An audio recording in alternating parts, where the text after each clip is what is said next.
Welcome to Mindset Monday, where we don't play nice with your excuses. This is the Bad Influence podcast, the one they warn you about, because it doesn't protect your comfort.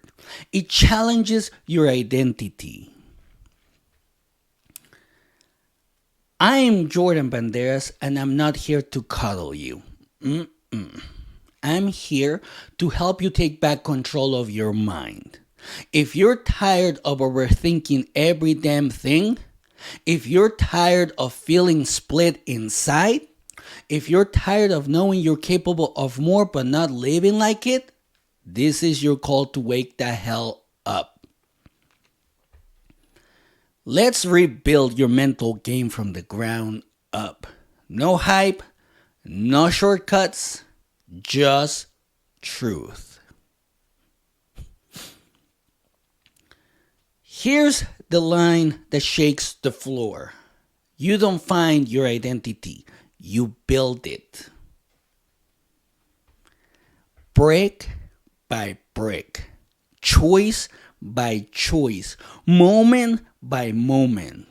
Every time you pick alignment over approval, every time you choose consistency over comfort, confusion doesn't end when life explains itself. It ends the moment you decide who you're willing to be consistent as. So let me ask you something most people avoid. Who are you trying to be? And who do you actually show up as when no one's watching? The real you doesn't speak in words. It speaks in patterns. When there's no applause, who do you protect? What do you tolerate? What do you excuse?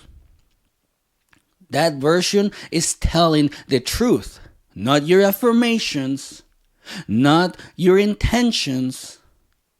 Stop listening to who you say you are. Start watching who you repeat. Most people say they're lost, but they're not. They're undecided. Confusion isn't mystery. It's hesitation. You keep one foot in alignment and one foot in approval. And then you wonder why your mind feels split. Clarity punishes indecision. That's why it feels sharp.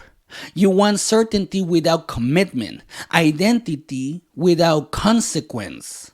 But clarity only visits people who pick a side. My entire life, I didn't know who I really was. Not because I lacked depth, but because I was always told who to be, how to act, how to talk. What was acceptable? What was too much? I learned early that authenticity was expensive. So I adapted. I adjusted my volume, filtered my questions, swallowed instincts that made others uncomfortable. Identity wasn't something I built. It was something handed to me. And I wore it to survive. That mask kept me safe. It kept me included. It kept me out of trouble. But it also disconnected me from myself. And the longer I wore it, the harder it became to remember who I was underneath. That's where the real story begins. When you live behind a mask long enough, it stops feeling like a choice. It feels like responsibility, like survival. You tell yourself, this is just who I am now. But it isn't who you are. It's who you learn to be to stay safe. That distinction matters more than you think because survival identities keep you alive. They don't keep you aligned. Caretaker, peacemaker, the strong one, the easy one, right? Those roles work once. They protected you. They guide you through chaos. But protection and purpose are not the same thing. What saved you back then can suffocate you now. And most people never realize when survival has expired. They just keep wearing the armor over and over and over again, even when it's cutting off their breath. Here's the quiet truth nobody tells you. If you never choose your identity consciously, you'll keep reenacting it unconsciously. Same reactions, same patterns, different environments. And you'll call it bad luck or people problems, right? But it's consistency without alignment. Every time you choose approval over alignment, your body reacts before your mind does. Your chest tightens. Your jaw clenches. Energy drops. That's not anxiety. That's self-betrayal. You didn't betray them. You abandoned yourself. And abandonment always collects interest. At first, it shows up as irritation, then resentment, then exhaustion you can't even explain. You tell yourself you're tired, but what you really are is divided. Half of you is performing, the other half is watching it happen. That split is where confusion lives. For me, the split didn't collapse all at once. It cracked slowly. Little moments here and there, small decisions here and there, quiet resentment I didn't have language for yet. Then my wife got sick, and suddenly the mask didn't matter. It didn't. Approval didn't matter. Performance didn't matter. Responsibility doesn't care who you pretend to be. Love doesn't either. There was no audience to manage, no image to maintain, just reality. Heavy, unforgiving, demanding presence. And I realized something terrifying. If I kept performing, I would fail her.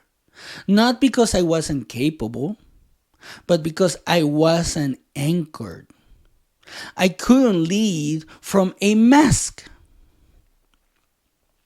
I couldn't protect from performance. I couldn't love from approval.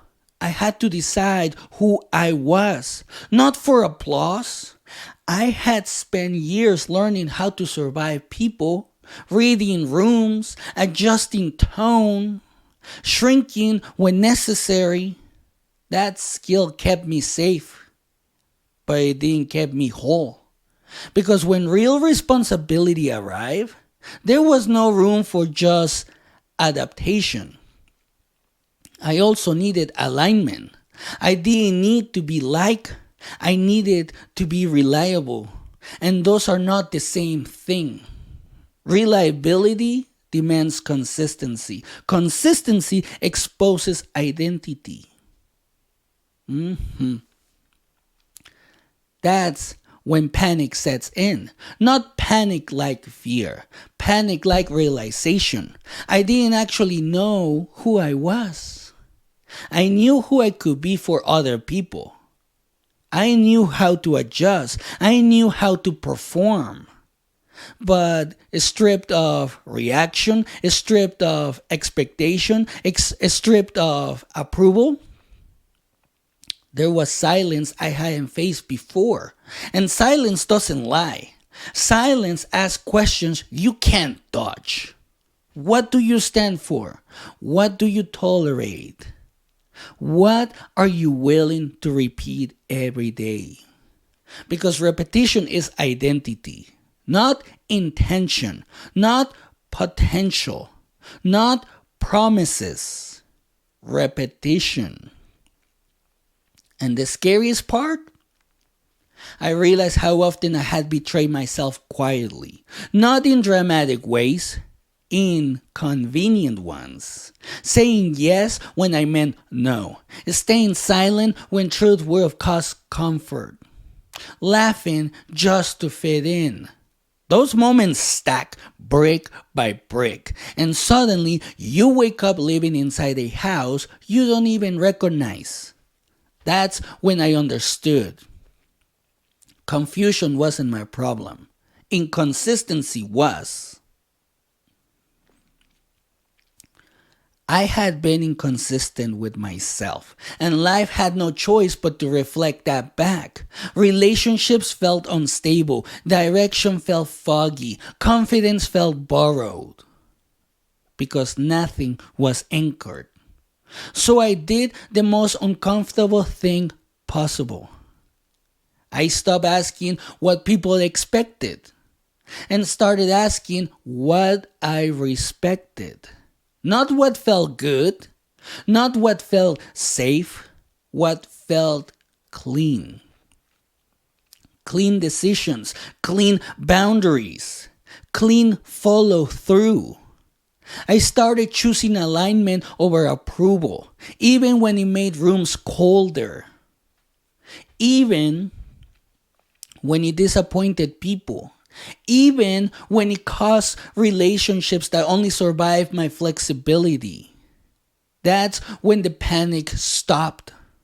Not because life got easier, but because I got solid. And when you know who you are, confusion doesn't get to speak anymore. It doesn't mean the world agrees. It means you do. An agreement with yourself is the beginning of power. Once alignment becomes non negotiable, something strange happens. Life doesn't get quieter. You do. The noise loses its grip. The opinions lose their leverage. Because you're no longer negotiating with yourself. That's the exhaustion most people live with. Not the grind, the negotiation. Should I say this? Should I tolerate that? Should I bend here? Indecision drains more energy than effort ever could. But once you decide who you are, those questions stop asking themselves. Your nervous system relaxes. Your mind stops spinning. Your body stops bracing. Because integrity is calming. That's the secret nobody sells you. Alignment isn't loud. It's peaceful. Not peaceful like comfort, peaceful like solidity. You don't need to prove anything. You don't need to explain yourself. You don't need to rehearse conversations in your head. Because your behavior already speaks. Consistency becomes your language. And here's the part most people don't expect. Once you stop chasing approval, you become trustworthy. Not because you're perfect, because you're predictable. People know where you stand. They know what you'll tolerate. They know what you won't. That clarity feels threatening to people who live fluid lives. Some will call you rigid. Some will call you cold. Some will say you change. You did. You stop abandoning yourself. And here's the final truth. Identity isn't found in moments of intensity. It's built in boring repetition, waking up and doing what aligns, even when no one notices, even when it costs you something, especially when it costs you something. That's how confusion dies. Not through insight, through consistency, brick by brick, choice by choice, until one day you realize you're not searching anymore. You're standing. And when you're standing in who you are, life stops testing your identity. It starts responding to it. That's power. Not dominance. Not control. Alignment. So, I want you to pick the behavior. Repeat it daily. Let the bricks stack. You don't find your identity, you build it. And once it's built, nothing gets to shake it. And remember, the choice is yours. And that's it for today. If this hit you in the gut, good. That's your signal to wake the hell up. No more waiting for clarity. Create it. Hit that subscribe button so you never miss the next breakthrough. Share this with someone stuck in their head, and let's build a world of self-led warriors. This is the Bad Influence Podcast. Until next time, think sharper, live louder, never settle, and have a great day.